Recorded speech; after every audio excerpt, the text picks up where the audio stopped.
This month on Seamaster Sailing, big seas and broken boats in the Volvo Ocean Race as we review the race so far. And Ben Ainslie lands a major project post-London 2012. While in Miami, the Olympic build-up rolls on at the ISAF World Cup.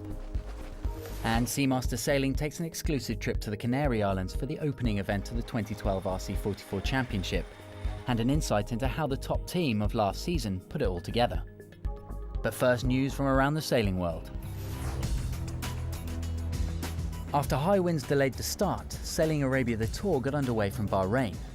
9 international teams from 6 nations racing a 14-day, 6-leg race around the Arabian Peninsula.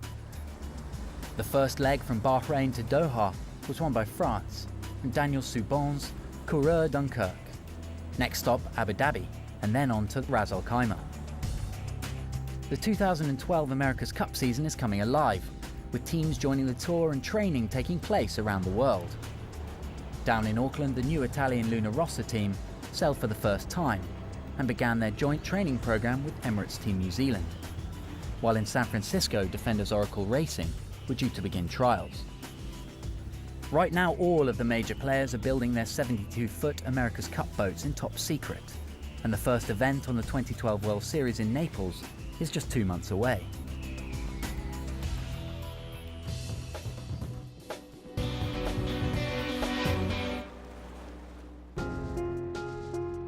Back in October of 2011 in Alicante, Spain, 6 teams set off on a 39,000-mile Grand Prix lap of the planet. The new style Volvo Ocean Race, a 9-month tour of global territories and some well-established ocean stopovers, is 9 legs of ocean racing with import races at each destination. And it began with a massive storm on the very first night. Well, the 2011 Volvo Ocean Race has begun. Next stop, Cape Town. The Volvo is known as the ultimate test of endurance. High winds and huge seas. But these are expected at the wasteland near Antarctica, not the shelter of the Mediterranean. Within 24 hours of the start, 2 teams were already in trouble.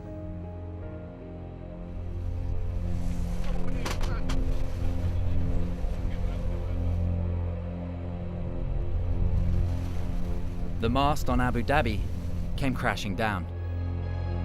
They had to turn back. And for the Sanya team, well, they tore a hole in their hull. It appears that we've peeled some of the lemon off the outside of the hull on the port side. We can see some damage. Currently the water level is about here, still above the waterline. It's a pretty dire situation. For both boats, the first leg looked finished almost before it had started, and the teams were suddenly working on plan B just to stay in the race. The 4 remaining teams left the Mediterranean unharmed, New Zealand's camper leading, with Team Telefonica of Spain in second place. Team Sanya were out of the race to Cape Town, but the damage to their boat could have more serious consequences. The worst case scenario, of course, is we ship the boat to Cape Town and are unable to fix it in time, because what we have got to do, it looks, is, chop out, possibly a 6 metre by 3 metre by 1 metre section of boat and replace it. But they were not the only casualty of the first leg. Abu Dhabi had left port again with a new mast, but was soon forced to retire. When we left Alicante, we knew we weren't 100%. Very regrettably, we've decided that we need to try and get back in control of our own destiny by shipping the boat to Cape Town and replacing the rigging so that we can leave Cape Town 100%, and that's the best way for us to have a chance of winning this race. Out in the Atlantic, the remaining 4 teams were locked in a close-fought battle for early supremacy. Since leaving the Mediterranean, each had spent time at the front. And as they passed 30 degrees south, Telefonica led, with Puma snapping at their heels. But that all changed in an instant. We had a complete disaster, and the mast fell over the side. First things first, everybody's in one piece. Nobody was hurt. The bottom line is, our leg's over. And with Puma out of the running, Telefonica sailed to Cape Town to win the first leg. We're very happy. That's something very special for us. We tried already in the last 2 editions, no, and didn't happen as we wanted, no. But we learn a lot every time, so this is very important for the team.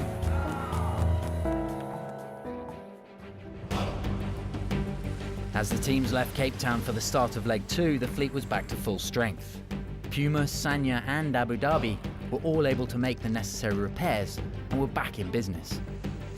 The ultimate destination for Leg 2 was Abu Dhabi, but it was not that simple. With the finish line in sight, Campo were first, with Telefonica close on their heels. But they were not approaching Abu Dhabi. Instead, a cargo ship was moored in a secret location in the Indian Ocean, ready to transport the racing fleet into the Persian Gulf in a carefully planned operation.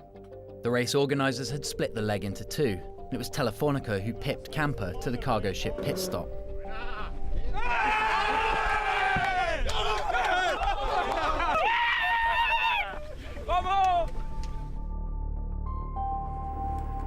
And the reason for the detour? Piracy in the Indian Ocean. Well, the risk of piracy has meant that we have to ship the boats up into Abu Dhabi from our safe haven, so we've got the ship here and hopefully it gets there safely. This is the real world. I mean, it's as crazy as this seems, and believe me, this seems so crazy to the sailors, it's beyond belief that we're not continuing, that we're not out sailing tonight. But, you know, sometimes the real world gets in the way of our little race.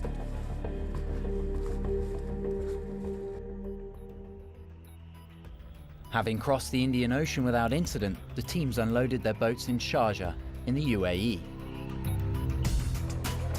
The second stage of Leg 2 would see the team sprint 98 miles down the Emirates coast to Abu Dhabi. Telefonica led at the first mark, with Camper, the only team capable of claiming overall victory in Leg 2, at the Spanish team's expense, just behind. But it was Groupama, skippered by Frank Hamas in second, and for much of the race the teams were neck and neck. But then, just 10 miles from Abu Dhabi, the French team overtook Telefonica to rob them of the sprint stage victory. But with Camper crossing the line in third, Telefonica still took overall victory for Leg 2, making it 2 leg wins in a row. Abu Dhabi was the first ever Volvo Ocean Race stopover in the Middle East, and the Abu Dhabi racing team put on a show for the home fans. Each stopover features an in-port race right in front of the crowds, and here in Abu Dhabi, the home team delighted themselves and their supporters with a victory. And as Leg 3 started, Abu Dhabi Racing had another reason to celebrate, rounding the first turning mark in second, and then winning the sprint back to Sharjah and the waiting cargo ship. After their dismasting in Leg 1, things were improving for Ian Walker and his crew. I was pleased to leave Abu Dhabi in second, and yeah, even more pleased to come in here in first place. And as we know, we need every point we can get after the first 2 legs. So yeah, it's been a good 2 days, very good 2 days. In Male in the Maldives, the teams were unloaded from the cargo ship for the final time. Well, it finally feels like we're sailing around the world again. At least we're not day racing anymore. It's going to be a tricky leg. Their next stop, Sanya, China, 2,600 very difficult miles away. It's nice to get away, you know. That start doesn't mean much in this longer leg, but it's just nice to get away cleanly. And Sanya, here we come. A week later, and the fleet began making its way through the treacherous Strait of Malacca. This 500-mile-long stretch of water between the Malay Peninsula and Sumatra is a major shipping channel and carries an estimated 25% of the world's traded goods. The fleet encountered massive commercial ships, unlit fishing vessels, and fishing nets hidden underwater. I don't know how many boats we would have passed today, a couple of hundred at least. Worst case is he's dragging a long net along the surface. There's no rules around here for these guys. The strait is also notorious for its unpredictable weather and powerful currents. Telefonica emerged from the strait first, followed closely by Groupama. The Spanish team was hounded by the opposition right up the Vietnamese coast, in boat-breaking high seas and strong winds. The shifting winds meant the teams had to tack constantly, and the last few days into Sanya became physically and mentally exhausting for the sailors. But Telefonica held off Groupama and the rest of the fleet to arrive in Sanya in first position again. They became the first team since Steinlager 2 in the 89-90 race to win the first 3 legs of the Volvo Ocean Race. Well, I'm feeling great. I'm feeling fantastic. No, I'm also feeling a little bit strange, no, because it was pretty stressful that leg. For sure, was the most dangerous leg I ever did in a boat. The new style Volvo Ocean Race may be different and a long way from the traditional deep ocean legs among icebergs and huge waves. But the course this time is shaping up to be just as tiring, just as challenging, and just as boat-breaking as its historical forerunners.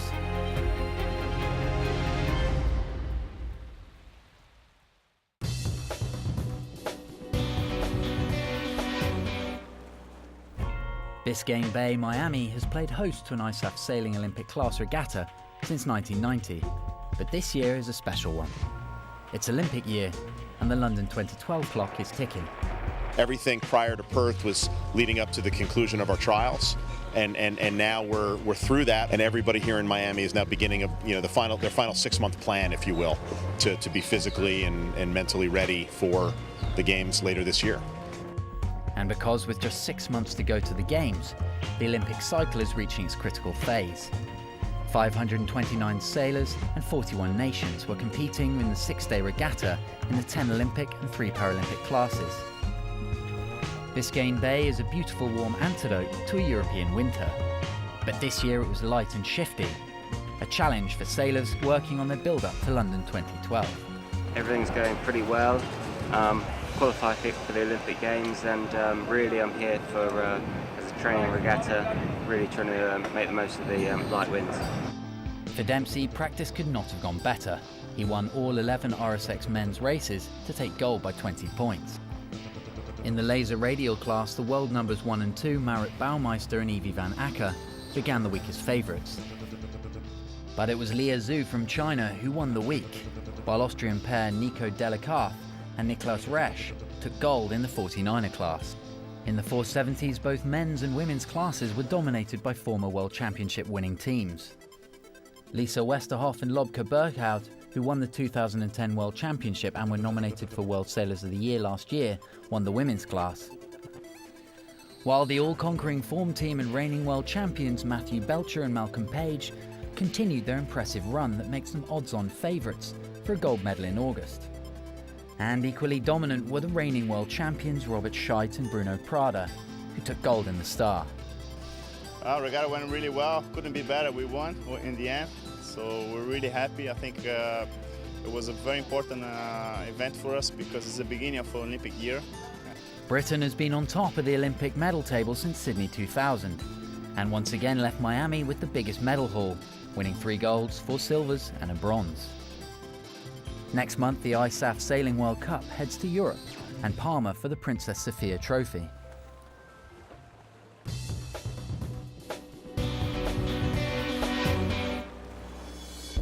Coming up on Seamaster Sailing, a big announcement from Britain's most successful Olympic sailor. And we're in Portocoloro Lanzarote for the first RC44 event of the year, with an exclusive insight into the successful international class.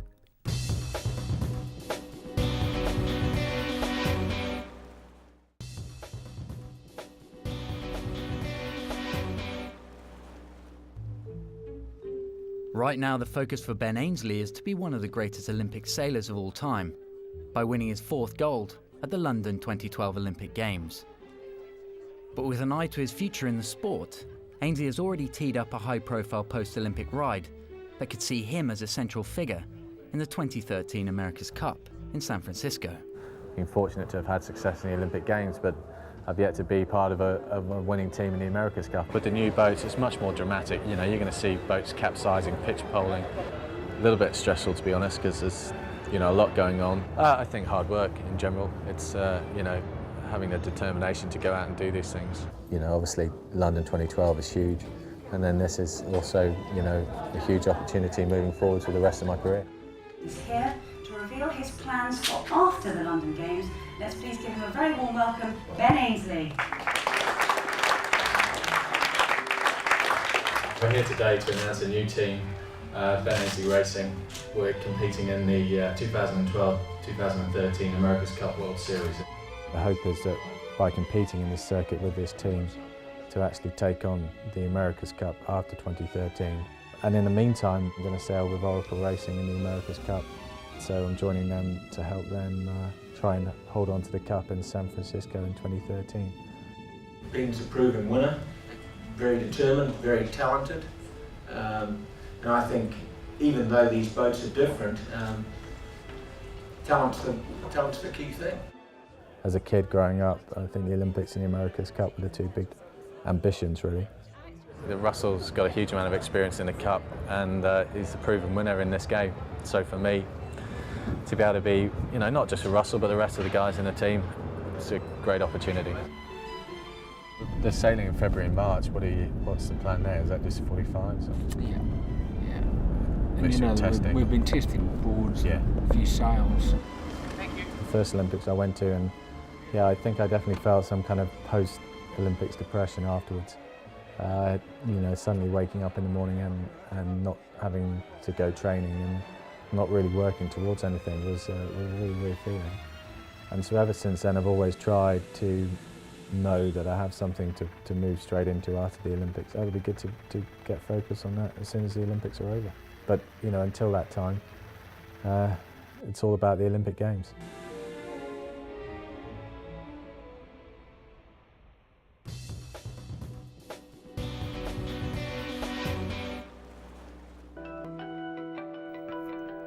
The RC44 as a class has created a magical formula since the launch of the tour in 2007. 5 years on, and the class continues to grow into what is undoubtedly one of the most popular engaging formats in the world, contested by Pro-Am teams. In 2012, the fleet has grown to 14 boats from 10 nations. All the good sailors are coming here. We have some very famous guys that are enjoying the class, like Brad Butterworth, Bird, and I think that this shows that this class is moving forward, not moving back. And it's moving forward because the boat is a thoroughbred to sail, refined, responsive and sensitive to the touch.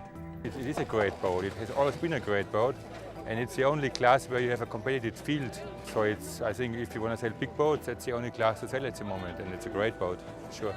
It's one of the most successful classes in existence right now, so it's fun to be a part of it. The defining spirit of the tour is the bringing together of superpowers from the worlds of sailing and global business. It enables amateur sailors to race alongside the biggest names in the sport, in machines that are designed and tuned to perform. For those associated with the class, there is a great sense of pride. The tour is an environment that nurtures talent, where tomorrow's heroes of the sailing world cut their teeth alongside the heroes of today. People like Russell Coutts, Brad Butterworth, James Spithill and Paul Caod, just a few of the great names to have graced the class in its short history. This year, the tour begins where it ended in 2011, Porto Calero on the spectacular volcanic island of Lanzarote. It's like you know, sailing at home, not only for us, also for the rest of the teams. I think they feel comfortable sailing here in Lanzarote, and one more time. So they know the area better than us now. In recent times, there has been one team who has been fast and consistent, winning both the fleet and match racing titles last year. Team Aqua is Chris Bake's racing team, and the charismatic oilman and skipper has assembled a loyal crew that has grown into a formidable force. Ah, damn it! 2011 was a huge year for us in terms of us consistently being able to put up good results. We built a team that I think is working very well together, where we respect each other, also try and have a good time on the water and off the water. Beside Bake is Team Aqua's project manager and tactician Cameron Appleton. We believe in our own ability, and we try really hard to not make mistakes. I think that we try really hard to just do the basics well, time and time again. Things we just need to really believe what we have within the program and the guys around us is what will make us consistent. The relationship forged between Bake and Appleton is a tribute to the ethos of the class, amateur and professional sailors sailing side by side. When I'm on the boat, I try and do the best job I can. It's not always very good, but I do the best job I can. Have the chance to sail with some very seasoned and experienced sailors. For the likes of me on the amateur side, that's a real privilege. And it seems appreciation of the skills each other bring to the competition is key. I think Chris comes from a highly stressful business world, so as far as the pressure and the stress is concerned, that sort of side of things, he's very well balanced. In the RC44 world, the desire to win forms a common bond. You know, I obviously am extremely competitive and don't like to give an inch, and I certainly let Chris know when that's the case. You know, he has to put a lot of time and effort into what he does, and we try to do the same. That balance is work, and the understanding and just the friendship that we've had over the years has been special for me, and I think the same for Chris. The format of racing on the RC44 Tour is based around the first day of match racing, followed by 4 days of fleet racing. And after many hard-fought battles on the racecourse, there was a familiar name at the top of the rankings. Everybody got tested. I think every boat had issues, and you know, our guys just did a great job. It was a big part of what they did on board all day long. They got us around the racetrack in the shape we did. Day 2 and the start of fleet racing saw some difficult conditions. Gusting up to 30 knots, only one race was run. And it was won by the Dutch team No Way Back. Well, we like this weather. We have good boat handling. The guys are really onto it, and we all love it. The next 2 days saw the arrival of exciting conditions. 20 to 25 knot winds and seas that made for some thrilling downwind sailing.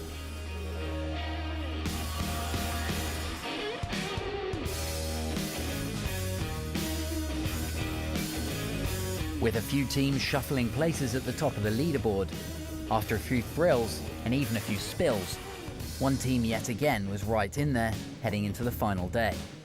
You know, we're absolutely wrapped. We decided after yesterday we made a few mistakes, and I made plenty positioning that today was a day to try and move on the leaderboard. I think we've a 5-point lead, so it was a big reshuffle, and we're on the good side of it, so it was a good day. On the final day, and after a great start, it was Austrian team AEZ who led from the start to finish. Their newfound form helped by the presence of their new tactician, German TP52 pro Markus Wieser. In the end, AEZ took line honours in what turned out to be the only race of the day, followed by none other than Team Aqua, doing more than enough to take the overall event win in Lanzarote. I think for the team, it's obviously every win's a great win, and especially again, the class gave us a fair run for the money. As you saw the first few days, it's easy to make a mistake, and once you do that, it's game over. So all in all, really very appreciated by all, I think, the fact that we were able to pull out another result.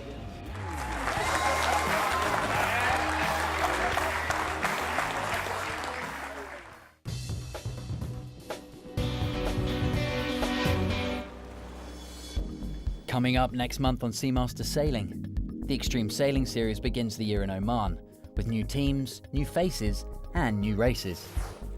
And still in the Middle East, we check in on the final stages of Sailing Arabia the Tour, while Olympic sailing heads to Europe and Palma Mallorca for the Princess Sophia Trophy.